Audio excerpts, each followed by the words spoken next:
Students. और कल हम लोगों ने ट्राई एसिल ग्लिसरॉल का सिंथेसिस पढ़ा था और आज के लेक्चर में हम मेम्ब्रेन फॉस्फोलिपिड्स का सिंथेसिस पढ़ेंगे।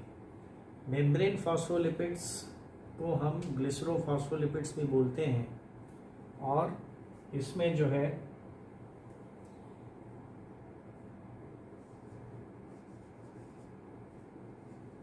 ग्लिसरोफॉस्फोलिपिड्स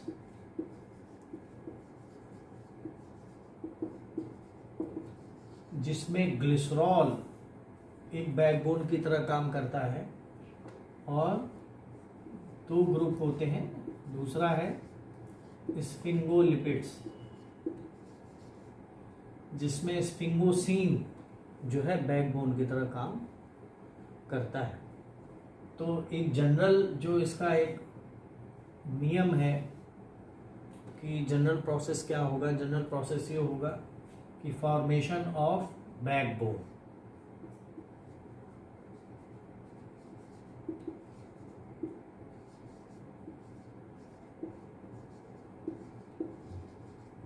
बैकबोन क्या है हमारे पास, ग्लिसरॉल 3 फॉस्फेट होना चाहिए या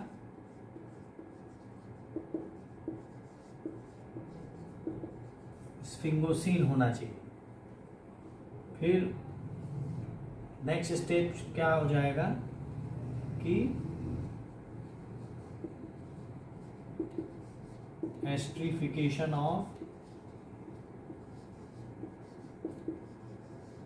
acyl group,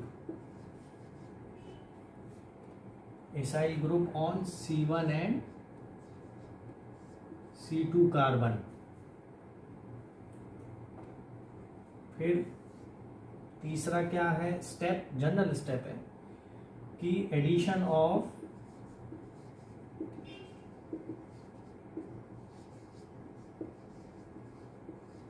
head group to C3 carbon यानी नंबर 3 वाला by a phosphodiester bond. और चौथे में कभी कभी इस हेड ग्रुप के बाद ऑल्टरेशन और एक्सचेंज ऑफ हेड ग्रुप।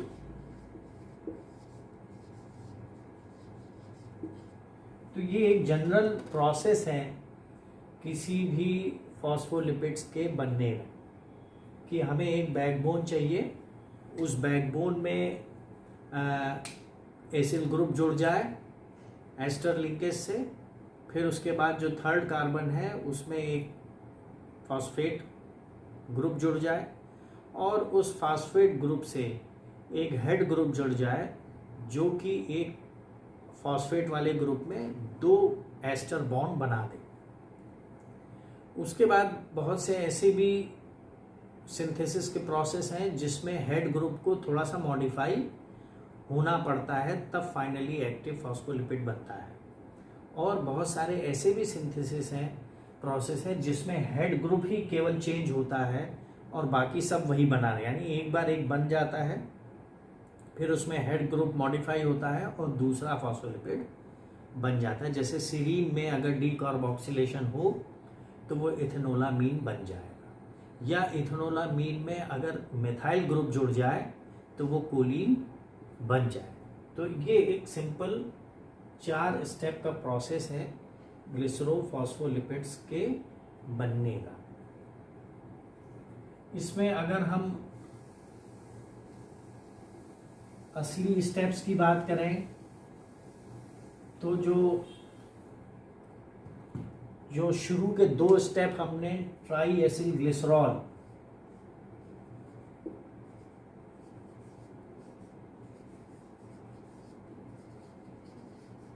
की सिंथेसिस में देखे थे, वही ग्रुप वही स्टेप यहाँ भी शेयर होता है। यानी क्या है कि डाई एसिल ग्लिसरॉल बनता है। तो डाई एसिल ग्लिसरॉल बन सकता है या 3-फॉस्फेट ये बन सकता है। तो इसमें अगर हम CH2OC, ये R1 है, CHO ये R2 है, CH2O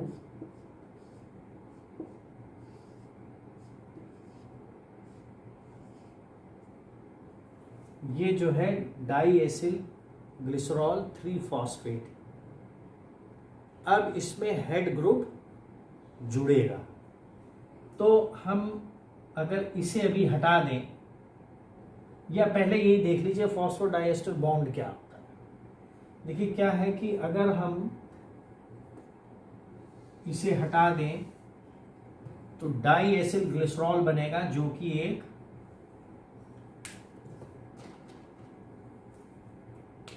ट्राईहाइड्रिक अल्कोहल में एक OH इसका अभी बचा हुआ है, एक OH बचा हुआ है। और ये किससे रिएक्ट कर रहा है? एक फॉस्फोरिक एसिड से। एक फॉस्फोरिक एसिड से रिएक्ट कर रहा है, और फॉस्फोरिक एसिड में एक वो यहाँ पर है और एक HOH यहाँ पर है और एक OH यहाँ पर है। यानी इसमें 2 हाइड्रोक्सिल ग्रुप हैं जो एक इससे रिएक्ट करेंगे, और ये वाला दूसरा हाइड्रोक्सिल ग्रुप है जो किसमें लगा है? हेड ग्रुप में।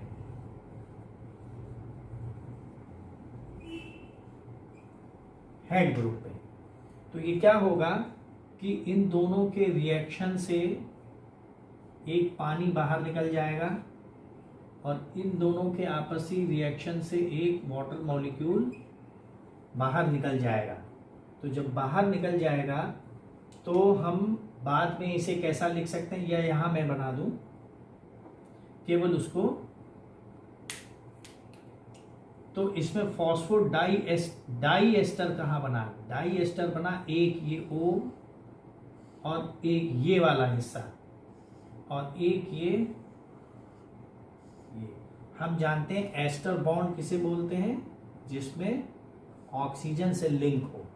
तो ये 2 एस्टर बॉन्ड बन रहे हैं, 2 एस्टर बॉन्ड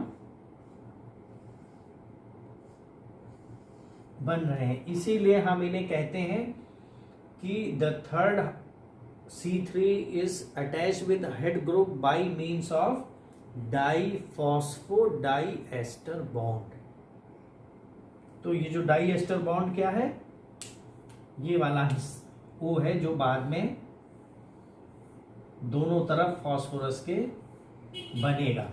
तो अगर मान लीजिए ये हम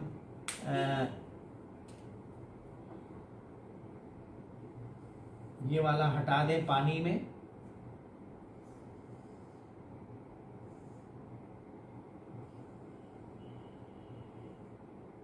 ये H हट जाएगा। अगर इसे उल्टा लिख दें तो ज्यादा आसानी रहेगी।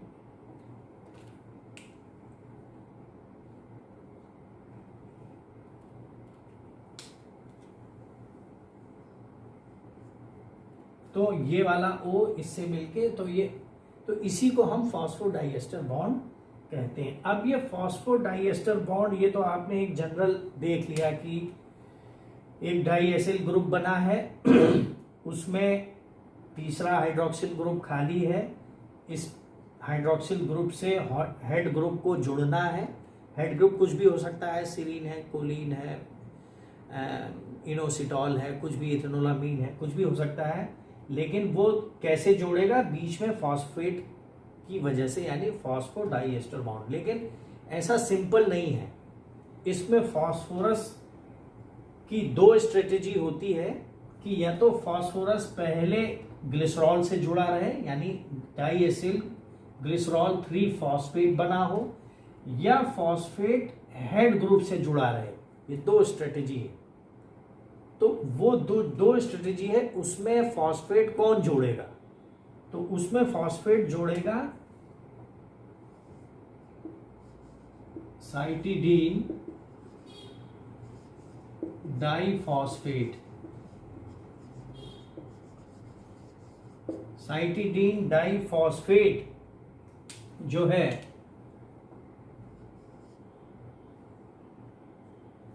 साइटिडीन डाइफॉस्फेट जो है ये इससे जुड़ जाता है, और ये क्या होता है जब CTP यानी CDP जो है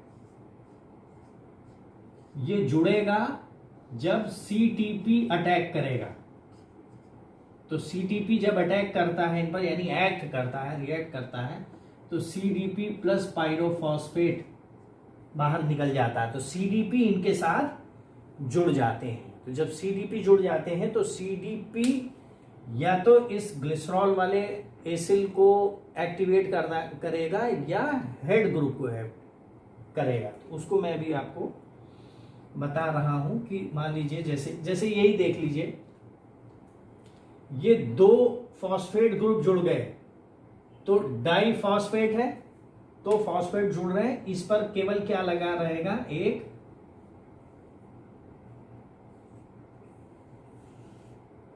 और एक साइटिडीन लगा रहेगा, साइटोसिन। तो ये साइटोसिन जिसमें कि 2 फॉस्फेट ग्रुप हैं, वो इससे जुड़ा हुआ, बस उसमें थोड़ा सा फर्क ये पड़ जाता है कि ये वाला डबल बॉन्ड यहां ना हो करके यहां होता है, और इसमें जो है ऊपर वाले में एक डबल बॉन्ड यहां होता है। तो अब ये हमने फॉस्फोरिक एसिड बनाया था, इसे आप भूल जाइए H को। तो 2 फॉस्फेट ग्रुप जुड़े हुए हैं CDP बनाने में। अब ये CDP इससे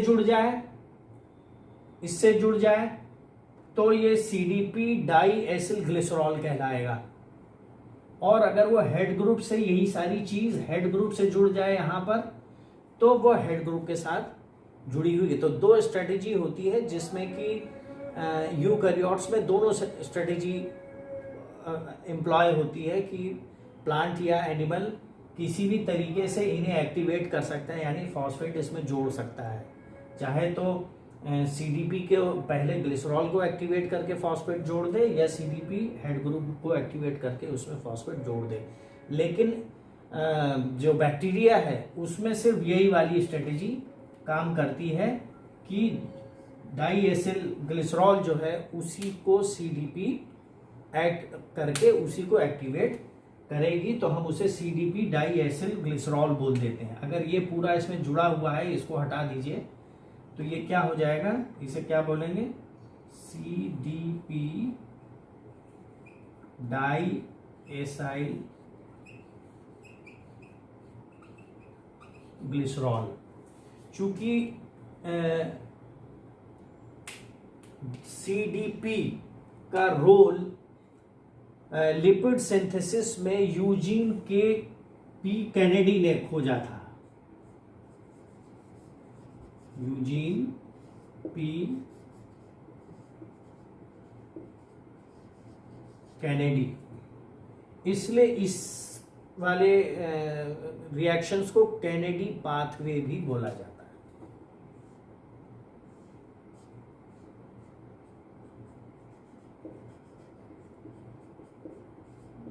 कैनेडी पाथवे यानी वो सारे रिएक्शंस जिसमें कि CDP जो है पार्ट ले रहा है। तो क्या हुआ कि जो फर्स्ट जिसमें स्ट्रेटेजी ये रही कि या तो CDP इस अपने दोनों फॉस्फेट ग्रुप के साथ इन्हें एक्टिवेट करेगा, या CDP अपने फॉस्फेट ग्रुप के साथ हेड ग्रुप को एक्टिवेट करेगा, और फिर इनमें से अगर मान लीजिए ये किया है तो यहां पर न्यूक्लियोफाइल अटैक होगा, सॉरी यहां नहीं, इस वाले हाइड्रोक्सिल पर न्यूक्लियोफाइल अटैक होगा और ये इससे फॉस्फोडाइएस्टर बॉन्ड के तरीके से जुड़ जाएगा और बाद में जो बाहर निकलेगा वो क्या चीज होगा, CMP, साइटिडीन मोनोफॉस्फेट बाहर जुड़ जाएगी, क्योंकि एक दो फॉस्फेट में से एक ही फॉस्फेट ऊपर आएगा, बाकी बाहर निकल जाएगा। तो हम अभी बता रहे थे कि किस प्रकार जो है फॉस्फेटाइडिक एसिड को एक्टिवेट करता है UDP, और वो फॉस्फेट को एक्टिवेट करने के बाद हेड ग्रुप से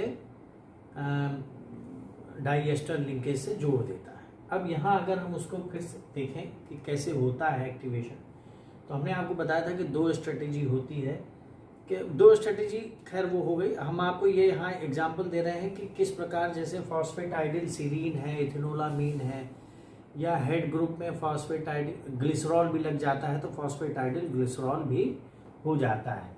तो यहाँ हम आपको बता रहे हैं कि फॉस्फेटाइडिक एसिड है, वही R1 R2 यानी दो एसाइल ग्रुप लगे हैं, एक फॉस्फेट ग्रुप लगा है।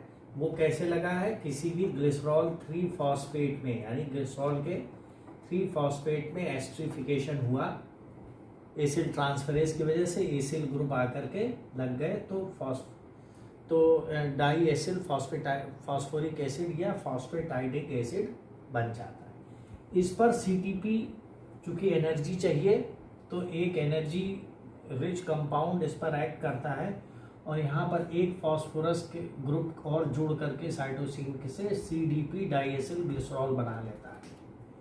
अब ये CDP डाइएसिल ग्लिसरॉल है, इसने इसको एक्टिवेट किया हुआ है, इस फॉस्फेट ग्रुप को, बाकी इन दोनों से कोई लेना देना नहीं है।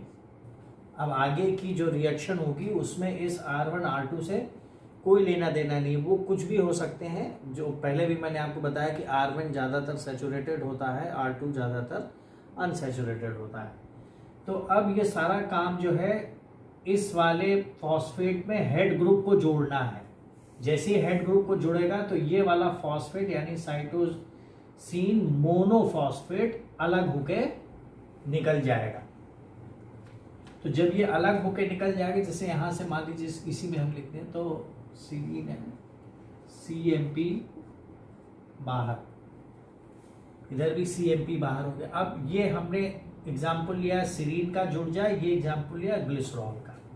तो मान लीजिए सीरीन जुड़ जाता है इस पर, तो सीरीन का फॉर्मूला ये है, हमने कुछ नहीं चेंज किया, केवल इससे CMP को हटा दिया, यानी एक जो दो फॉस्फेट ग्रुप लगे थे उसमें एक ही बचा है, इसमें ये हेड ग्रुप सीरीन जुड़ गया, तो ये क्या बन गया, फॉस्फेटाइडिल सीरीन।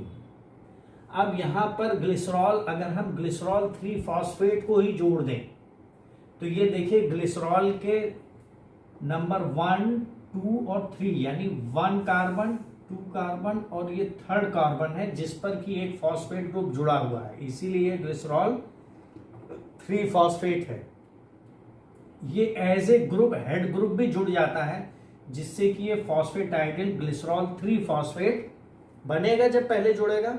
अब चूंकि इसमें हेड ग्रुप हमें क्या जोड़ना है, ग्लिसरॉल, तो नेचुरल सी बात है कि हम इस फॉस्फेट ग्रुप को अब इससे हटाएंगे, तभी तो ग्लिसरॉल केवल बचेगा।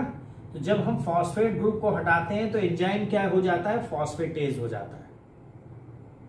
हम उसको नाम भी ले सकते थे कि फॉस्फेटाइडिल ग्लिसरॉल फॉस्फेटेज, पूरे सबस्ट्रेट का नाम भी आप इसके पीछे लिख सकते हैं, केवल फॉस्फेटेज भी जोड़ सकते हैं। जैसे यहाँ हमने ग्लिसरॉल 3 फॉस्फेट सिंथेटेज है, यानी फॉस्फेटाइडिल ग्लिसरॉल सिंथेटेज अगर हम लिखना चाहते तो लिख सकते हैं, तो हमने सिंथेज केवल लिखा है। तो जब इससे एक फॉस्फेट ग्रुप हमने हटा दिया, फॉस्फेट ग्रुप हट गया, तो यहां पर क्या बचा,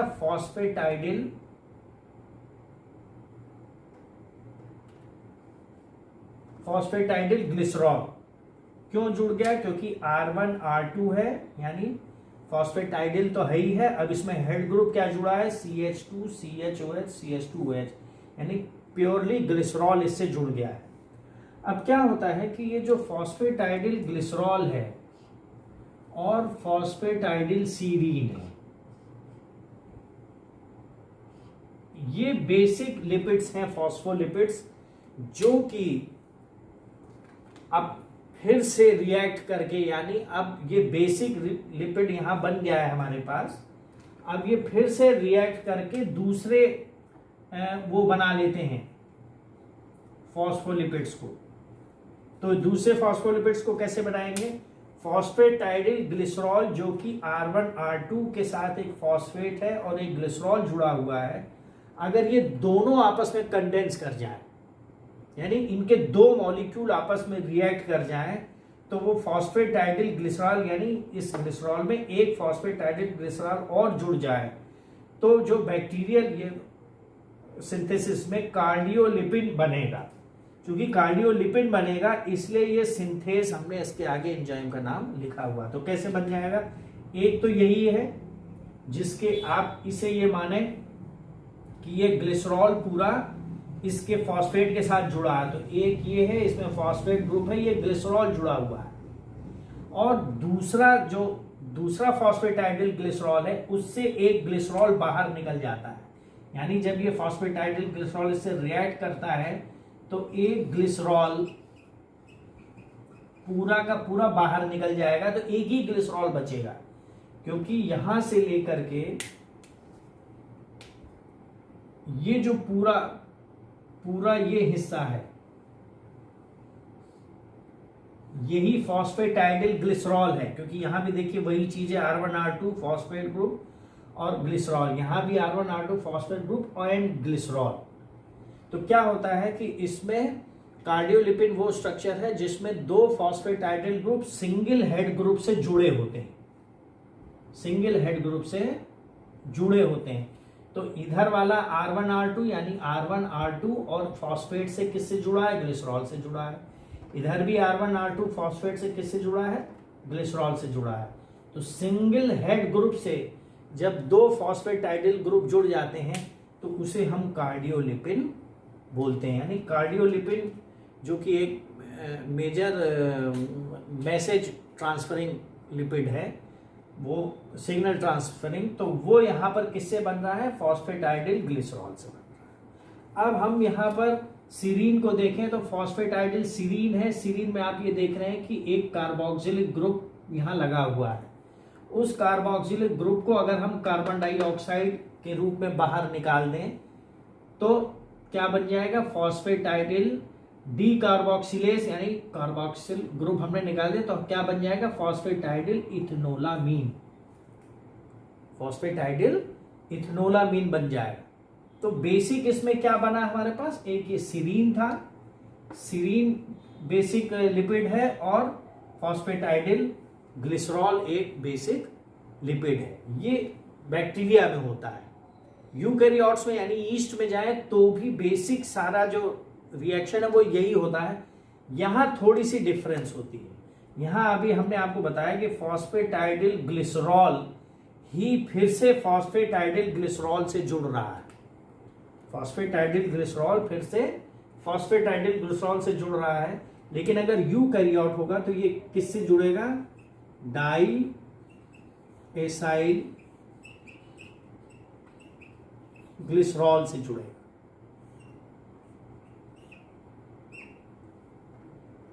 ये किस में होता है? यूकैरियोट्स में। बाकी सारी रिएक्शन सेम होती है, लेकिन यूकैरियोट्स में जो कंडेंसेशन है वो इस फॉस्फेटाइडिल ग्लिसरॉल का डाई एसिल ग्लिसरॉल से है। डाई एसिल ग्लिसरॉल से यानी फॉस्फेटाइडिक एसिड से है। वो डाई एसिल ग्लिसरॉल जिसमें कि POO ग्रुप नहीं है। अगर हम देखिए फॉस्फेटाइडिक एसिड है, अगर हम इसे डाई एसाइल ग्लिसरॉल के रूप में देखना चाहें तो हम इसमें से ये हटा के क्या जोड़ देंगे? OH। तो ये क्या बन जाएगा? ये हट जाएगा। जब OH लग जाएगा तो ये क्या बन जाएगा? Diacylglycerol. तो वही चीज OH यहां भी है। उसमें फॉस्फेट जो कार्डियोलिपिड बन रहा है उसमें एक फॉस्फेट ग्रुप दूसरे दूसरे ग्लिसरॉल मॉइटीज से जुड़ जाता है।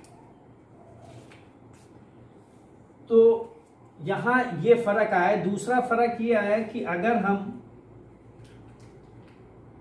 कार्बन डाइऑक्साइड को हमने निकाल दिया तो क्या बन गया, इथेनोलामीन। इथेनोलामीन में हमने क्या लिखा है यहां पर, CH2 एंड ये है N। अगर इस N में हम 3 मेथाइल ग्रुप जोड़ दें, CH3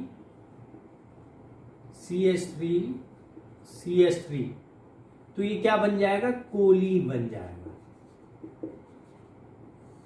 तो बेसिक वही सीरीन है, सीरीन से इथेनोलामीन बना, और इथेनोलामीन से अगर हमने इसमें 3 मेथाइल ग्रुप जुड़वा दिए तो ये क्या हो गए, कोलीन में कन्वर्ट हो गया। ये जो कोलीन में कन्वर्ट हो रहा है, ये निश्चित रूप से जब मेथाइल ट्रांसफर हो रहा है तो कौन सा एंजाइम होगा, कोई भी ट्रांसफरेज होगा। तो जो ग्रुप ट्रांसफर कर रहा है उसी के नाम पे नाम पड़ता है मेथाइल ट्रांसफरेज। ये मेथाइल ट्रांसफरेज है जो कि इसको मेथाइल ग्रुप जोड़ा। अब मेथाइल ग्रुप कहां से आ रहा है, तो मेथाइल ग्रुप कहां से आ रहा है, ये methyl group this comes from S एडिनोसिल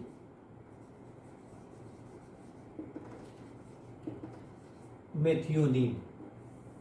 ये जो एस एडिनोसिल मेथियोनिन है, this is the donor of methyl group.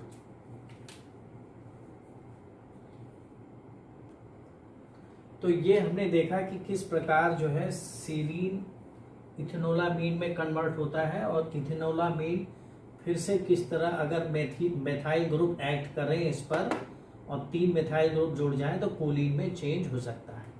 लेकिन ये तो बैक्टीरिया हो गया और यूकैरियोट यानी यीस्ट हो गया।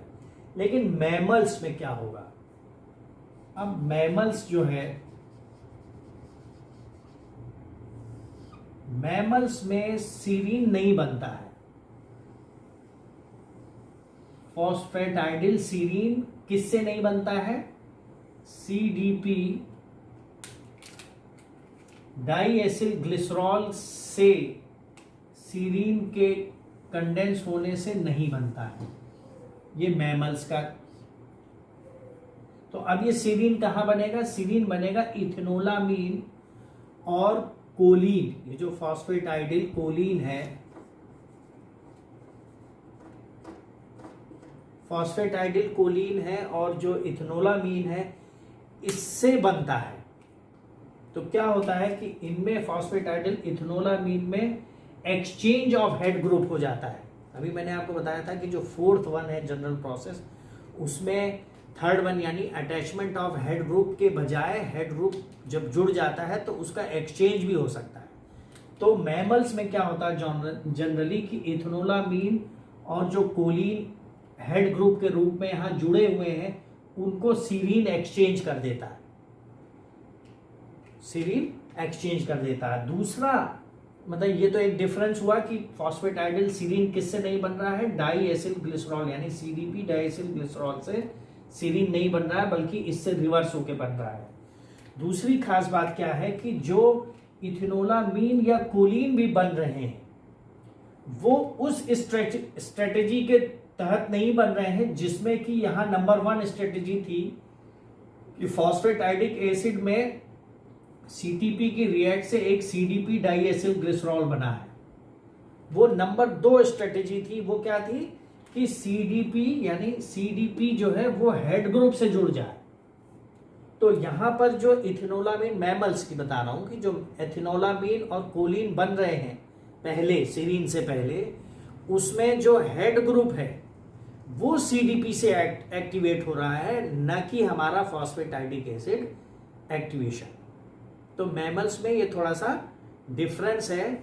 और लीवर सेल में भी जो कोलिन बनता है वो कभी कभी थोड़ा सा वो भी मेथाइलेशन के कारण बनता है, जिसमें कि डोनर एडेनोसिल मेथियोनिन होता है। तो ये मैमल्स में ये थोड़ा सा डिफरेंस है कि हेड ग्रुप का एक्सचेंज हो जाता है।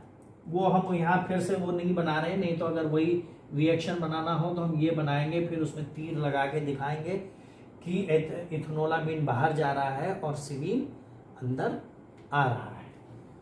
तो अभी तक हमने देखा कि किस तरीके से बनते हैं। यहाँ हम देखेंगे कि ईथर लिंक्ड लिपिड्स, हमने आपको बताया था कि एस्टर लिंक्ड होते हैं, लेकिन अब ईथर लिंक्ड लिपिड्स कैसे बनेंगे। तो वो उसमें क्या होता है कि ग्लिसरॉल की वजह से, अब हमने पूरा वो बहुत बड़ा लंबा प्रोसेस है, आप चाहे तो इंटरनेट से देख लीजिए, उसको बताने के बजाय हमने ये सिर्फ बता दिया है कि जो प्लाज्मालोजेन है वो एक ईथर लिंक्ड लिपिड्स है। तो उसमें क्या होगा कि ये जो बैकबोन है ये ग्लिसरॉल की ना होकर के डाईहाइड्रोक्सी एसीटोन फॉस्फेट की होती है, जिसमें कि बीच में एक कार्बोनिल ग्रुप लगा रहता है, इस पर एक फॉस्फेट ग्रुप लगा रहता है, इस पर एक एसाइल ग्रुप लगा रहता है।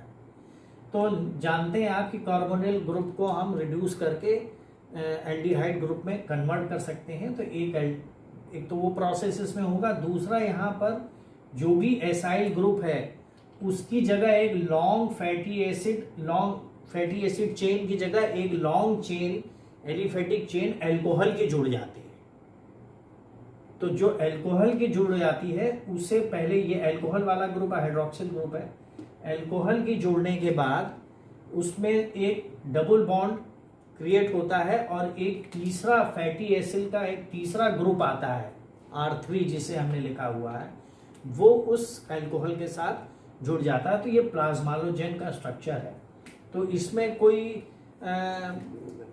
ज़्यादा वैसी बात नहीं है कि कोई कॉम्प्लिकेटेड हो, लेकिन इतना जरूर है कि प्लाज्मालोजेन जब बनेगा तो उसका जो बेसिक आइडिया है वो तो वही है कि फॉस्फेट आ जाए और एस्ट्रिफिकेशन से डाइहाइड्रोक्सी एसीटोन फॉस्फेट में एसिल ग्रुप जुड़ जाए।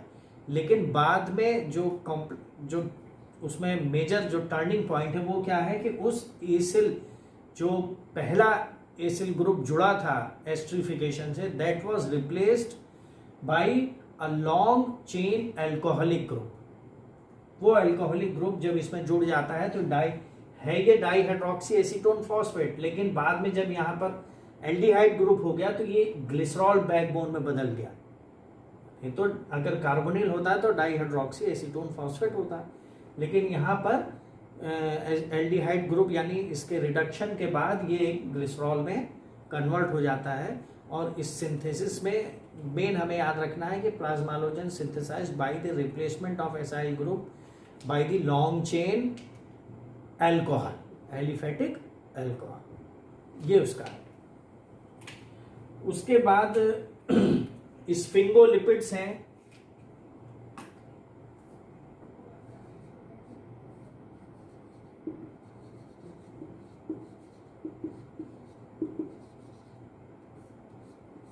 स्फिंगोलिपिड्स में भी क्या होता है कि जो एक पामिटॉयल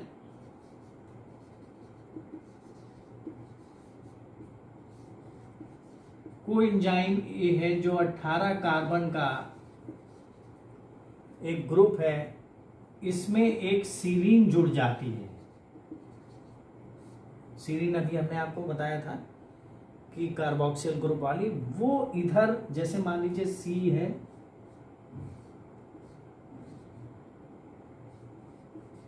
ये है और ये आर है, पामिटॉयल है, पामिटॉयल कोएंजाइम ए। इसमें क्या है कि सीरीन जुड़ जाती है और इसके इस वाले जो सीरीन का कार्बोक्सिलिक ग्रुप है वो इस पूरे को रिप्लेस कर देता है। तो सीरीन के साथ जब पामिटॉयल ग्रुप बनाता है तो वो स्फिंगोसीन बना लेता है। तो जो वैसे तो है कि स्फिंगीन बनेगा, स्फिंगोनाइन बनेगा, लेकिन अल्टीमेटली वो एक स्फिंगोसीन बैकबोन बना लेता है। उस बैकबोन में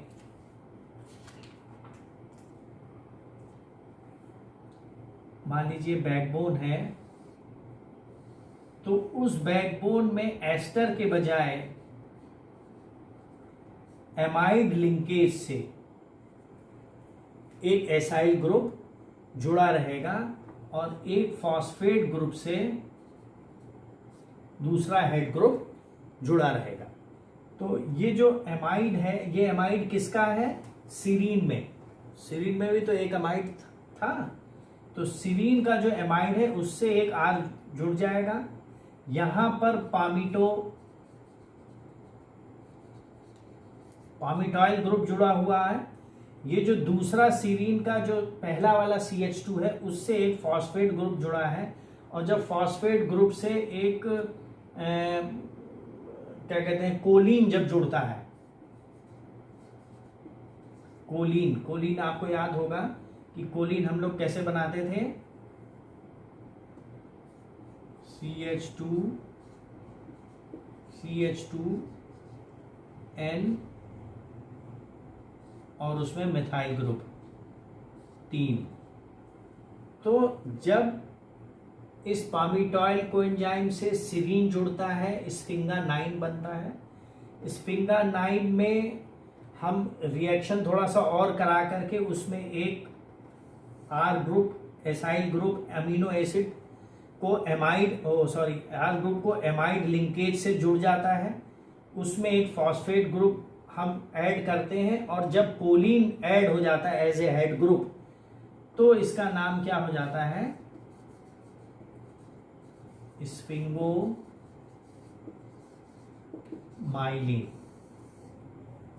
तो स्फिंगोमाइलिन का सिंथेसिस होता है। तो ये भी एक थोड़ा सा बड़ा रिएक्शन है, जो आप चाहें तो इसे इंटरनेट पर केवल रिएक्शन देख लीजिए कि पामेटिल इक्वेशन कैसे बना है। कि पामेटॉइल कोएंजाइम ए में सीरीन जुड़ा, सीरीन में एक एसाइल ग्रुप जुड़ा, सीरीन और एसाइल ग्रुप में जो बैकबोन था उसमें एक फॉस्फेट ग्रुप जुड़ा, और एक कोलिन ग्रुप बाद में जुड़ गया। जो फॉस्फेटाइडिल कोलिन है उसी से कोलिन ग्रुप इसमें जुड़ जाता है, फॉस्फेटाइडिल एसिड हट जाता है, और ये एक स्फिंगोमाइलिन बन जाता है, जो कि ये लिपिड है। तो इसमें क्या है कि स्फिंगोमाइलिन बन गया। अगर इस पामेटॉइल के बैकबोन में अगर हम डबल बॉन्ड क्रिएट करते हैं, यानी मिक्स्ड ऑक्सीडेज, अभी पहले के लेक्चर में आपने बताया था mixed oxidase, mixed reaction oxidase का जो एंजाइम है, अगर उससे हम, वो कैसे बिहेव करता है? जैसे कि किसी सैचुरेटेड फैटी एसिड को डीसैचुरेट करना हो तो मिक्स्ड फंक्शन ऑक्सीडेज का इस्तेमाल हम करते हैं। तो वो अगर इसमें डबल बॉन्ड क्रिएट करते हुए क्या बन जाएगा? सिरेमाइड बन जाएगा। और अगर हम फॉस्फेटाइडिल सिरेमाइड में फॉस्फेटाइडिल कोलिन से रिएक्ट कराएं तो फॉस्फेटाइडिल कोलिन में से, यानी वो उसका जो यहाँ मान लीजिए लगा हुआ है, वो हट जाएगा, तो बचेगा क्या? Di acyl group. तो क्या होगा कि डाई एसिल ग्रुप अलग निकल जाएगा और कोलिन जुड़ करके स्फिंगोमाइलिन बना लेगा। अगर इसमें कुछ और हो तो आप हमें बताइएगा, तो हम इसका डिटेल बता देंगे फिर से, लेकिन वैसे कोई इतना ज़्यादा इम्पोर्टेंट उसकी डिटेल नहीं है। केवल इतना मालूम होना चाहिए कि स्फिंगोमाइलिन बनने के लिए सीरीन की ज़रूरत पड़ती है।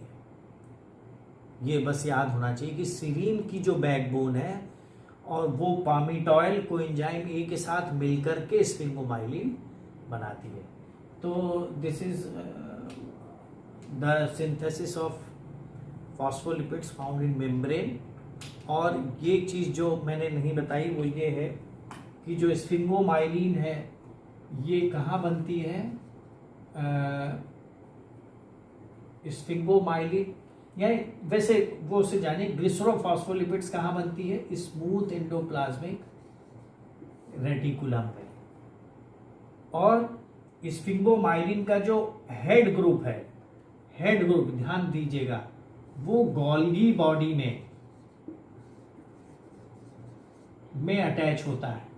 होता क्या है कि SER के सरफेस पर ये रिएक्शन हो रहे हैं, फॉस्फोलिपिड्स बन रही, तो कुछ फॉस्फोलिपिड तो SER में ही रह जाती है, मेम्ब्रेन पे बन रही, मेम्ब्रेन में रहेगी। लेकिन कुछ फॉस्फोलिपिड्स ट्रांसफर होती है कि हम और दूसरे कंपार्टमेंट्स के मेम्ब्रेन को जा करके बनाएं या प्लाज्मा मेम्ब्रेन को बनाएं। तो उसके लिए जो प्रोटीन सॉर्टिंग है, जो वेसिकुलर ट्रांसपोर्ट है, जो कभी पढ़ा होगा आपने, उसके थ्रू जाता है। तो कंसंट्रेशन बढ़ता है SER से गोल्गी बॉडी की तरफ। तो जो स्फिंगोमाइलिन है वो जो उसमें जो हेड ग्रुप है वो गोल्गी बॉडी में जाकर के अटैच होता है। तो SER में गोल्गी बॉडी में जाकर के स्फिंगोमाइलिन का हेड ग्रुप जुड़ेगा, ये याद रखिएगा। और दूसरा एक जो जैसे हम जानते हैं ज्यादातर फॉस्फोलिपिड SER में बनते हैं, लेकिन प्लाज्मालोजेन ये कहाँ बनता है? पेरोक्सिसोम में। इसकी जो सिंथेसिस की साइट है वो क्या है? पेरोक्सिसोम में। दूसरा ये स्फिंगोमाइलिन में अभी आपने देखा कि कोलिन जुड़ा हुआ है, कोलिन जुड़ा हुआ है। लेकिन अगर इसमें मान लीजिए हेड ग्रुप है और हेड ग्रुप की जगह कोलिन की जगह शुगर जुड़ जाए, इसी स्फिंगोसीन के बैकबोन में कोलिन की जगह अगर शुगर जुड़ जाए तो ये क्या बना लेगा? गैंग्लियोसाइट्स।